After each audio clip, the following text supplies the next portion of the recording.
Nanti bisa pelajari. Jadi awalnya adalah adaptasi yang diikuti dengan reproduksi.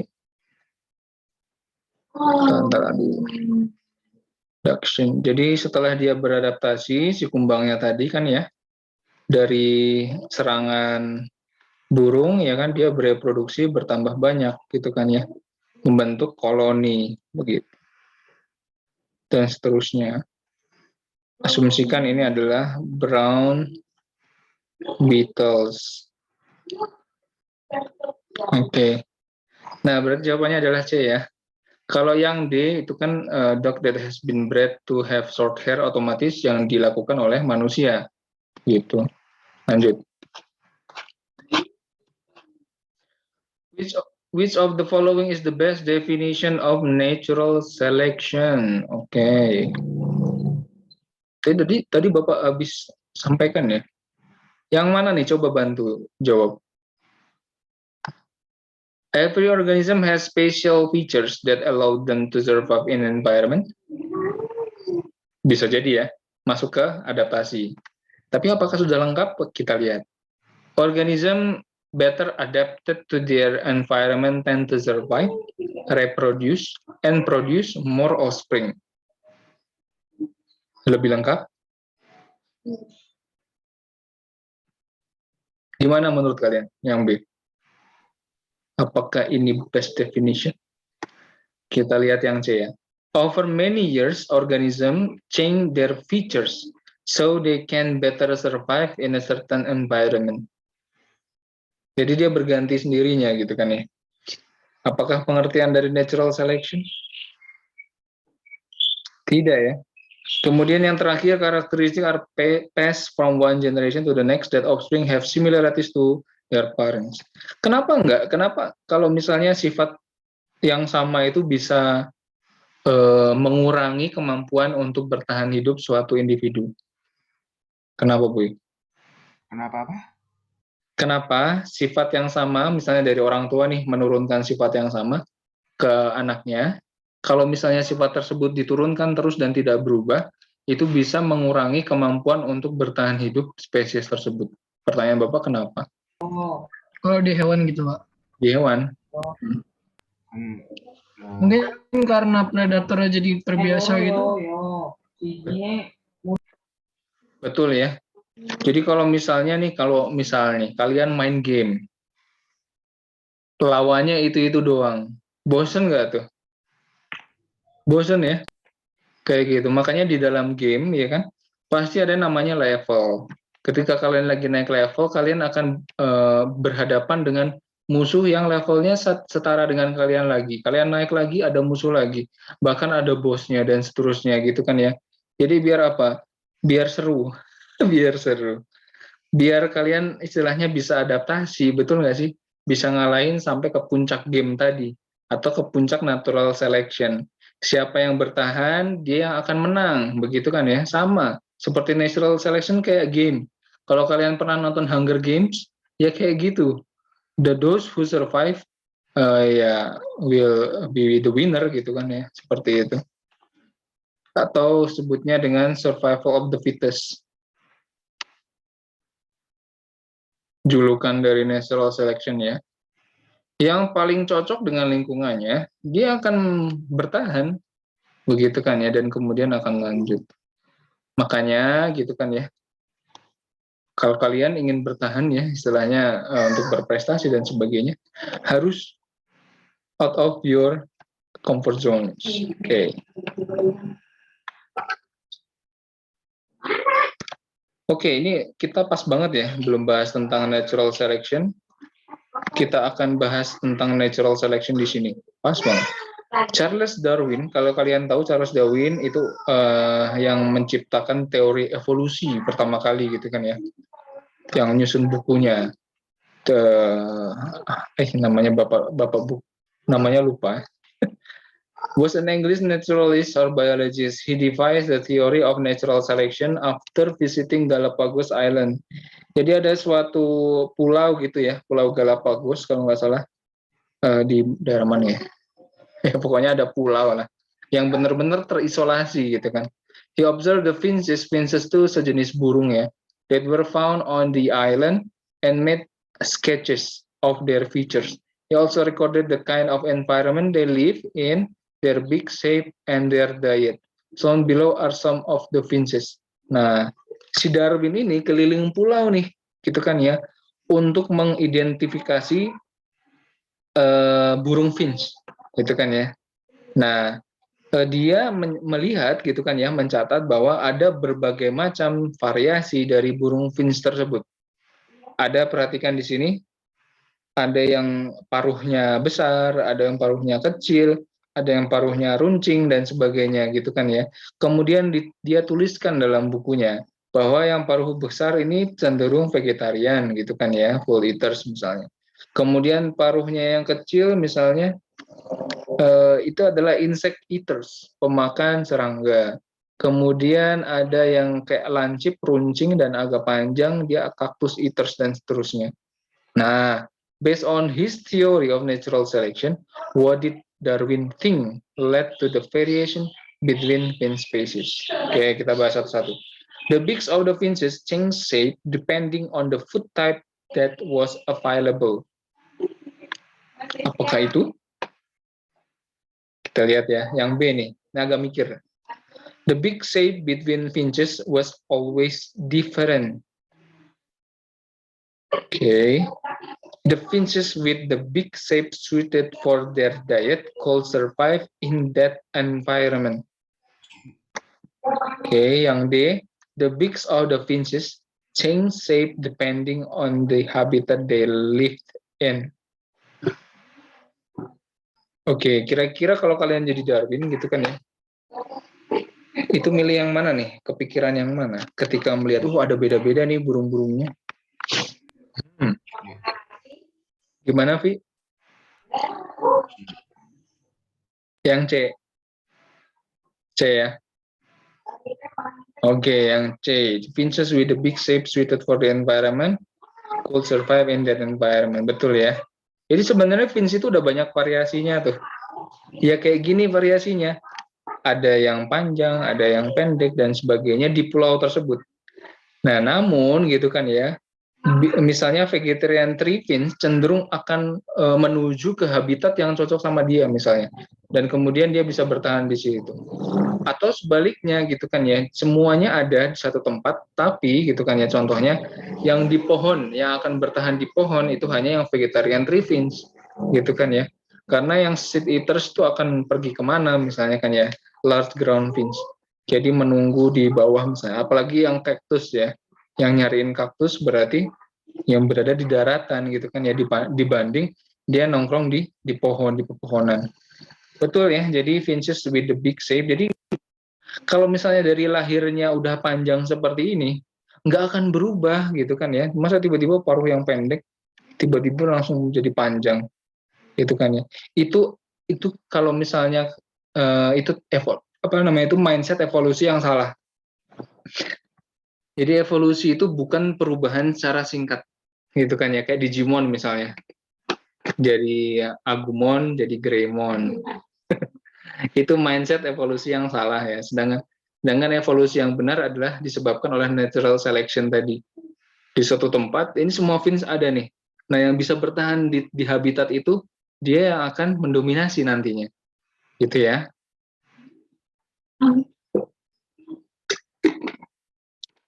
Seleksi alam.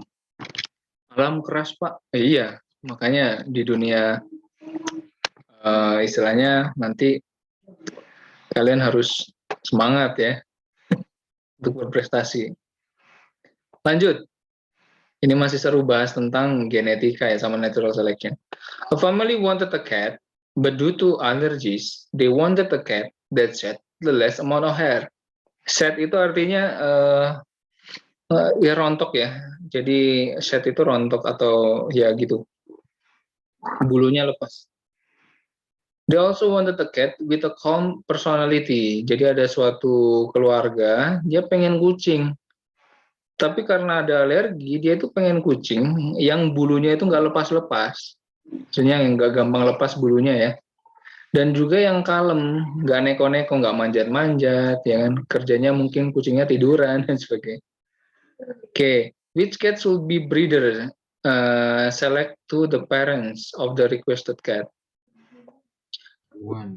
Yang mana? One sama mana nih?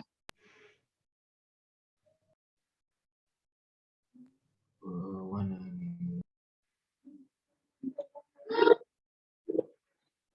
Ini yang X ini adalah sifatnya ya. Jadi misalnya kucing satu itu dia punya sifat smaller dan average sama kalem. Nah, kira-kira disilangkan yang mana nih? Sama yang 3. 1 dengan 3 ya? Iya, 1 dengan 3. Karena apa, Pak? 1 itu smaller dan average. Kucingnya kecil gitu kan ya. Karena kalau kucing kecil itu mungkin cenderung energinya kecil juga gitu kan ya. Bulunya nggak banyak. Kemudian calm personality, jadi nggak terlalu hiperaktif. Yang 3 low hair shedding ya. Jadi dia rambutnya rontoknya juga jarang dan seterusnya. Oke ya, jadi ini adalah salah satu contoh dari selective breeding. Oke, lanjut. Number of factors that can increase population of animals. Oke, which of the following most likely cause the greatest increase in a population of lizards? Increase ya. Yang C ya. Oke, high food supply and low disease rates. Easy peasy lemon squeezy. Lanjut. Oh, ini agak mikir nih. Ini di buku kalian kalau nggak salah ada ya. The lynx is a member of family cat, bla bla bla, seperti itu. What conclusion can be drawn from the graph? Kalau kita perhatikan ya, yang titik-titik ini adalah hare, yang garis sambung adalah lynx. Hare dan lynx, gitu kan ya, selalu fluktuatif tiap tahunnya. Kayak misal, si harinya banyak, lynxnya juga naik, gitu kan ya. Tapi kenaikan si lynx menyebabkan, gitu kan ya, harinya menurun. Lanjut. The hare population is usually higher than the lynx population because the hare is prey for the lynx. The lynx population is usually higher than the hare population because lynx is prey for hare. Ini salah ya. In 1925, the lynx population increased due to low birth rate. Oh, salah ini. In 1885, the hare population decreased due to disease. 1885 malah naik ya. Ya jawabannya yang mana, Boy? A. Yang A ya, udah jelas sekali. Hare population pasti lebih Nah, banyak. itu punya kelinci ya? Ya, hare kelinci. Hare. But pronunciation-nya gimana sih hare? Hare. Kelinci ya, kelinci. Next. Fertilizer are used to improve plant growth. Fertilizer contains important minerals such as potassium dan sebagainya. Large amount of nutrient can increase alga population. Boys, ini belum Bapak jelasin kah? Udah belum ya tentang alga belum? Bapak buka buku ya. Pernah. Pernah Bapak singgung ya kayaknya. Sebentar. Iya pernah sebentar. Anda dijelaskan yang Ya, yang warnanya hijau itu kan. Di sini ya, di halaman 34 kalian perhatikan. Jadi, si fertilizer itu bagus buat tanaman, tapi kalau misalnya apa istilahnya, fertilizernya itu ke danau, itu nggak bagus. Karena ketika masuk ke danau, justru akan menyuburkan alga. Ya, alga kan nggak bisa kita makan ya. Alga itu sejenis protis ya, seperti itu, yang bisa berfotosintesis, nggak bisa kita makan, sehingga menyebabkan si danau itu hijau. Jadi kalau kalian nemu danau warna hijau, itu danaunya tercemar sebenarnya, tercemar secara bisa secara alami atau bisa secara gara-gara pupuk gitu kan ya. Nah, ini disebut dengan algal bloom. Kenapa? Ketika algalnya ini naik seperti ini, otomatis tanaman-tanaman di bawahnya tidak terkena cahaya matahari gitu kan ya. Nih, ketutup. Jadi dasarnya itu tanaman-tanaman yang harusnya menghasilkan oksigen akhirnya mati gitu kan ya. Kalau nggak ada oksigen di air, ikannya mati. Kalau ikan mati dan rumput mati, apa yang terjadi? Bakterinya meningkat. Ya nggak? Kan bakteri akan meningkat ketika ada istilahnya ada a dead organism atau decayed body ya, atau ya gitu kan ya, atau bangkai. Nah, ketika bakterinya naik gitu kan ya, otomatis akan membunuh semuanya ya, termasuk alganya tersebut. Akibatnya danaunya akan menjadi danau mati, gitu kan ya, sehingga tidak ada habitat tidak ada ekosistem di situ, akan merusak ekosistem.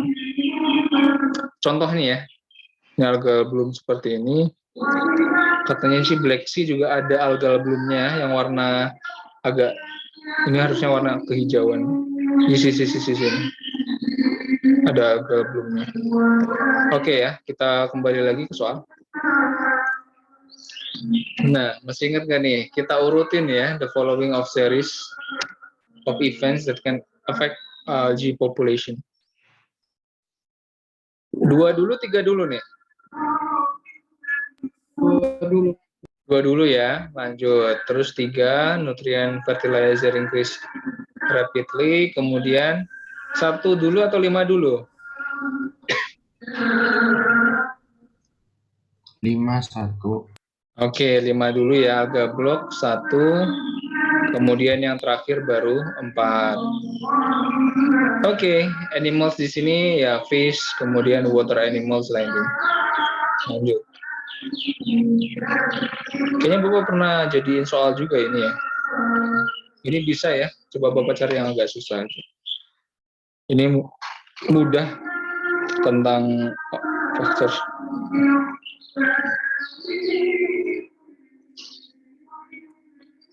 Oh, oke.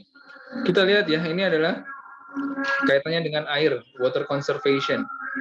According to WHO, ya WHO, about 800 million people do not have access to clean drinking water. The graph below shows where the world's water source are found.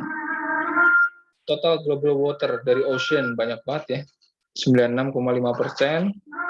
Kemudian fresh waternya, di sini dijelaskan ya, warna biru ini. Fresh waternya hanya 2,5% yang terdiri dari glaciers and ice caps, itu 68%, ada groundwater 30%. Kemudian ada surface or other fresh water termasuk danau dan sebagainya. Cukup sedikit ya dibandingkan dengan lautan ya. Ya jelas memang berapa persennya, 70 sekian persen bumi adalah lautan. Kemudian dari other-nya ini isinya ada lakes, ada ground, ada permafrost. Permafrost itu adalah air yang beku di daratan. Contohnya di daerah-daerah yang tundra gitu kan ya, dekat kaki gunungnya Alpen atau di Mount Everest itu banyak permafrost. Jadi air, apa istilahnya, yang air yang membeku gitu di daratan. Kemudian ada yang kecil lagi, living things, rivers, swamp, dan sebagainya. Wow, ini fakta yang menarik ya. Air kita dari ocean semua. Using the data, how can we make sure that every person has access to drinking water?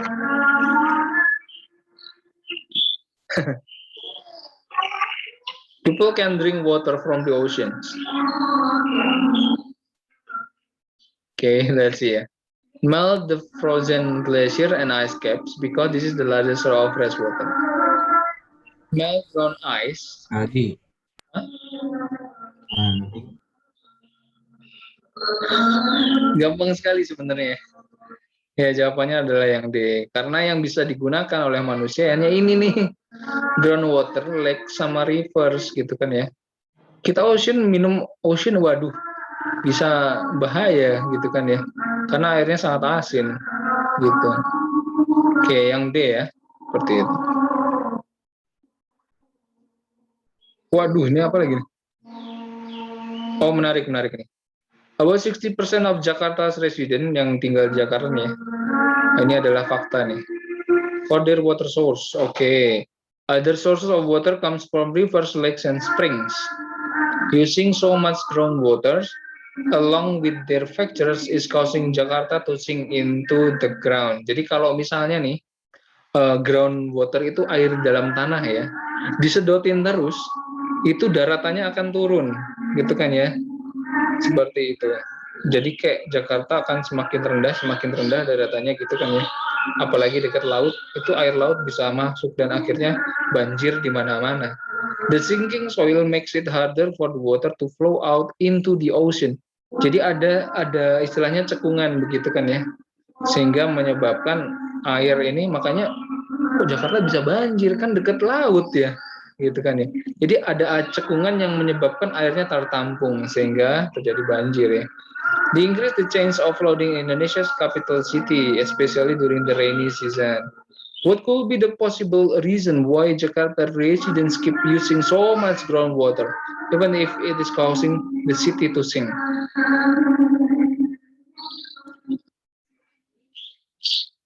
Mana boy?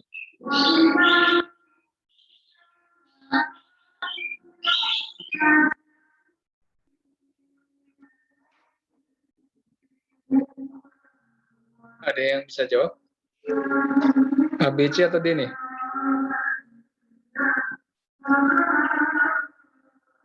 Soalnya mikir semua ya.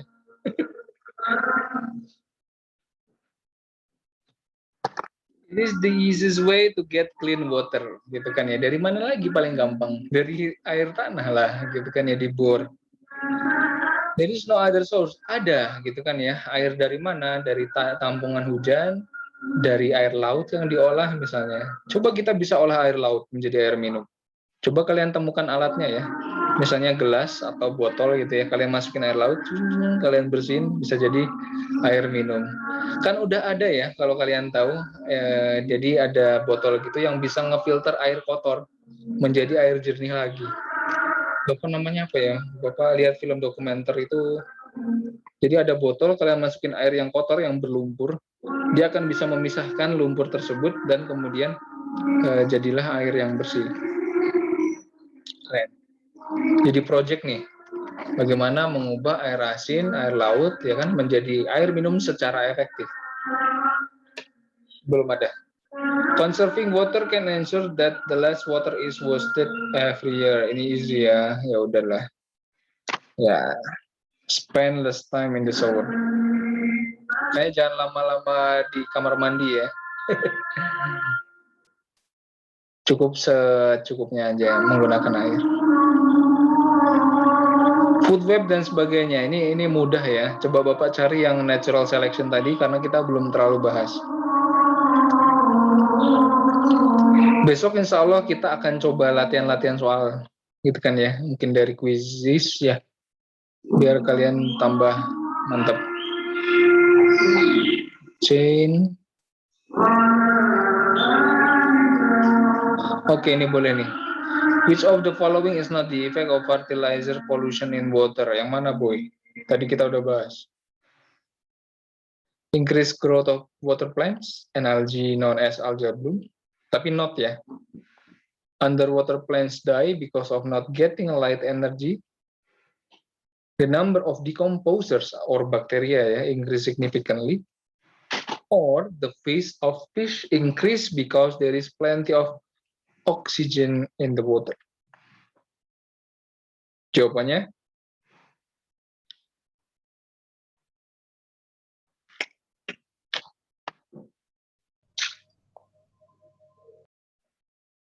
Yang mana nih? D. Yang D ya, mudah sekali. Oke deh boy, sudah azan juga ya, seperti itu. Bapak akhiri dan insya Allah kita akan lanjut.